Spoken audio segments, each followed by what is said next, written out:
Bonjour, vous êtes sur Décideur TV, c'est Lex Inside. Au programme de ce numéro, on va parler des assises juridiques de la mode, du design et du luxe. On parlera également prévoir la défaillance d'une entreprise avec l'intelligence artificielle et enfin un focus sur les mesures gouvernementales en matière de télétravail. Pour débuter cette émission, j'ai le plaisir de recevoir Emmanuel Hoffman, associé au sein du cabinet Hoffman, pour parler des assises juridiques de la mode, du luxe et du design. Bonjour Emmanuel. Bonjour. Alors, quels sont les liens qui unissent le monde du droit au monde de la mode, du luxe et du design? Alors, c'est la création. La création est au centre de tous ces secteurs, la mode, le luxe et le design. Et là où il y a création, il y a droit de propriété intellectuelle. Donc, le lien entre tous ces secteurs, ce sont les droits de propriété intellectuelle qui sont au service de la création, qui valorisent la création, qui protègent la création et qui transmettent la création. Si l'on prend des exemples comme assez récents, la société Cézanne ou la société Vipi, la valorisation de la marque est essentielle. Christian Dior, Lanvin, évidemment.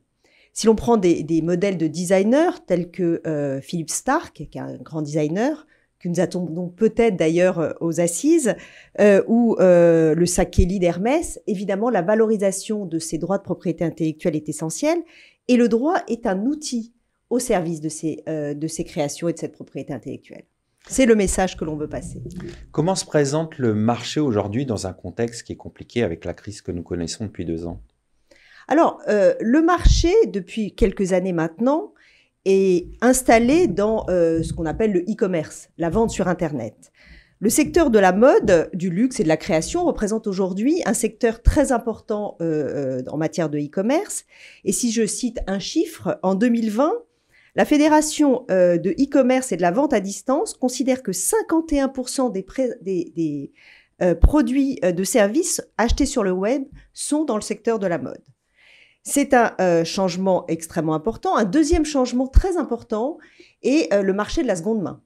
Le marché de la seconde main, il y a 10 ans, était totalement anecdotique. Aujourd'hui, ce qu'on appelle le upcycling est un marché très important et l'Institut français de la mode considère qu'en 2028, c'est-à-dire demain, ça va être supérieur au marché traditionnel de première main. Ce sont des nouvelles habitudes qu'on retrouve dans tous les secteurs. Et si on prend l'exemple des Galeries Lafayette à Paris, qui est quand même un secteur important, ils ont consacré un étage entier au marché de la seconde main cette année qui a ouvert il y a quelques mois. Juridiquement, ce marché est essentiel car il y a des questions qui vont se poser comme la traçabilité des produits de la seconde main. Peut-on utiliser les créations de tiers et les upcycler, comme on dit aujourd'hui dans ces produits? Et le droit va s'adapter à ces évolutions technologiques. C'est ce qu'on souhaite d'ailleurs autour de ces tables rondes argumentées pour savoir est-ce que le droit est en adéquation aujourd'hui avec le marché ou est-ce qu'on doit développer avec justement de nouvelles législations. Alors justement, pour rebondir sur vos propos, quel est l'état du droit positif actuellement? Est-ce qu'on va vers des évolutions? Est-ce qu'il y a des tendances qui se dessinent? Je pense qu'il faut des adaptations. Le droit, et je l'avais d'ailleurs dit il y a quelques années au moment du e-commerce avec eBay, le droit est là. Et on doit déjà utiliser les législations qui sont en vigueur. Mais on doit l'aménager. Je donnerai 2 exemples. Il y a une nouvelle loi de modernisation de lutte contre la contrefaçon en France. C'est un projet qui a été adopté à l'unanimité à l'Assemblée nationale en novembre dernier. Et je dois féliciter les députés Bournazel et Blanchet qui ont travaillé de nombreux mois pour adapter justement la loi de lutte contre la contrefaçon à ce nouveau mode de développement qui est Internet. Je prendrai un exemple.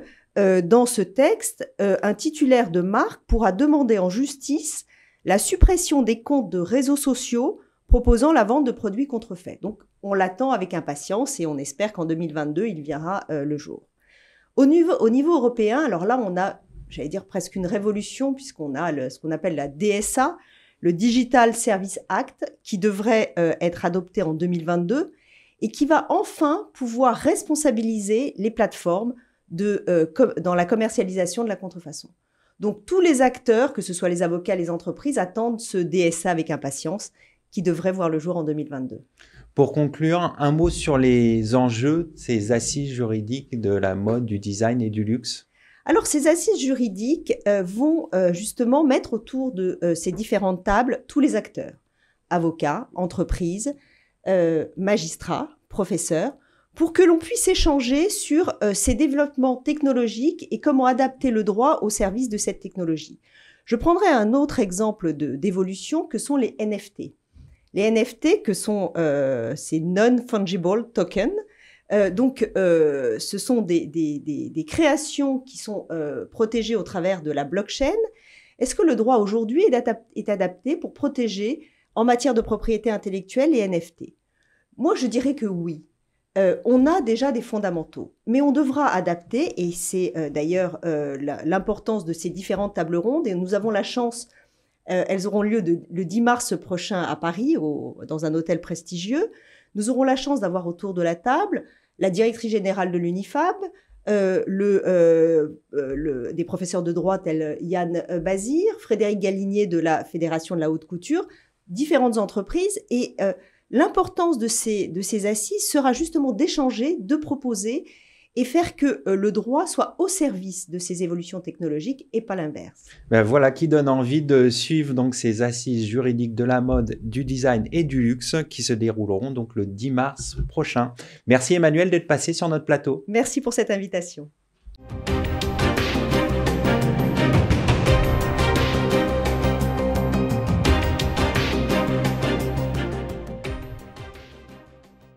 Vous êtes toujours dans Lex Inside, prévoir la défaillance d'une entreprise par l'intelligence artificielle. On en parle tout de suite avec mon invité, Mehdi Chouiten, cofondateur de DataTG. Mehdi, bonjour. Bonjour. Alors, comment l'intelligence artificielle peut-elle prévoir les difficultés financières à venir d'une entreprise? Alors, l'intelligence artificielle prend en compte des données. Donc, on n'a rien inventé sur ce point-là. Et les données, en fait, ce sont des données financières d'abord, donc des données de bilan qui sont disponibles en fait dans les tribunaux de commerce. Et puis, accessoirement, on a aussi les données d'historique du dirigeant, de tout un tas de données périphériques, de données de contexte, de conjoncture économique, qui servent aussi à déterminer le risque qu'encourent les entreprises. Alors, concrètement, ça veut dire que vous analysez ces données à l'aide de l'intelligence artificielle? C'est exactement ça. On analyse en fait l'historique des difficultés financières des entreprises et on détermine quels sont les facteurs qui ont conduit à ces difficultés financières. Et à partir de ces données historiques, on arrive à établir des modèles de prédiction sur le futur. D'accord. Et après, vous pouvez prévoir à telle ou telle période des difficultés à venir pour une entreprise donnée. C'est exactement ce qu'on fait pour les tribunaux de commerce, donc pour Infogreffe aujourd'hui. Toutes les entreprises qui ont au moins un bilan sont scorées grâce à ces algorithmes-là.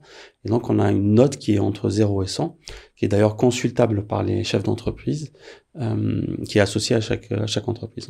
Comment peut-on interpréter ce scoring d'entreprise, justement? Alors, il y a plusieurs niveaux d'interprétation. Le premier niveau, c'est le risque de défaillance d'une entreprise. C'est la note entre 0 et 100. Et accessoirement, on génère aussi un PDF personnalisé pour chaque entreprise. Donc, de manière automatique, c'est l'intelligence artificielle qui le fait, qui va donner tous les détails. Donc, par exemple, le taux d'endettement, le poids de la masse salariale par rapport au chiffre d'affaires, tout un tas d'indicateurs qui vont permettre aux chefs d'entreprise d'identifier ces axes d'amélioration. En quoi votre solution est-elle une avancée majeure selon vous? Alors, la principale avancée, c'est de pouvoir se baser sur des données qui sont relativement froides, donc les données de bilan ne sont pas mises à jour au quotidien, et en même temps d'avoir un scoring qui tienne compte finalement du contexte et de la conjoncture économique. Donc, contrairement à un modèle de scoring classique qui est juste une formule mathématique, là on a un modèle de prédiction qui va s'adapter au contexte et qui va être dynamique. Vous avez évoqué tout à l'heure les développements que vous avez faits pour Infogreffe. Concrètement, c'était quoi? Comment vous avez appliqué votre solution? Alors, nous, on a une solution qui s'appelle Papaye, donc qui est une plateforme d'intelligence artificielle. Et évidemment, la connaissance métier du risque de défaillance des entreprises et de la disponibilité des données, ça, c'est vraiment l'expertise d'Infogreffe. Donc, on a fait un partenariat avec Infogreffe, donc il fournit les données. Nous, on fournit l'intelligence artificielle. Et c'est comme ça que ça s'est fait sur un partenariat de plus de 3 ans maintenant. Vous prévoyez d'autres développements pour votre solution? Alors, aujourd'hui, la solution est multisectorielle. On est, par exemple, à la SNCF, on est chez Engie, c'est tout un tas d'acteurs qui sont dans des secteurs différents. Et effectivement, Infogreffe, c'est la première référence qu'on a dans le monde juridique. Et on espère en développer d'autres. Pour terminer, est-ce que justement la crise a favorisé le développement de votre solution? Alors, je dirais pas qu'elle a favorisé le développement de la solution, mais le fait qu'on ait un contexte qui soit de plus en plus évolutif et donc de plus en plus difficile à prévoir, forcément, la pertinence de l'intelligence artificielle ressort. Vous sentez que les entreprises sont très vigilantes par rapport aux difficultés qu'elles peuvent avoir? Alors, effectivement, il y a tout un tas d'aides qui ont été mises en place. Ça fait que ça perturbe en fait les scénarios habituels de risque des entreprises. Donc, par exemple, une entreprise peut avoir l'air d'aller bien alors que c'est simplement on va dire le coup de boost des aides qui permet de la faire tenir. Donc ça bouscule les schémas traditionnels et avoir une solution d'intelligence artificielle, ça permet d'y voir plus clair. On va conclure là-dessus. Merci Mehdi d'être passé sur le plateau de Lex Inside. Merci à vous pour votre accueil.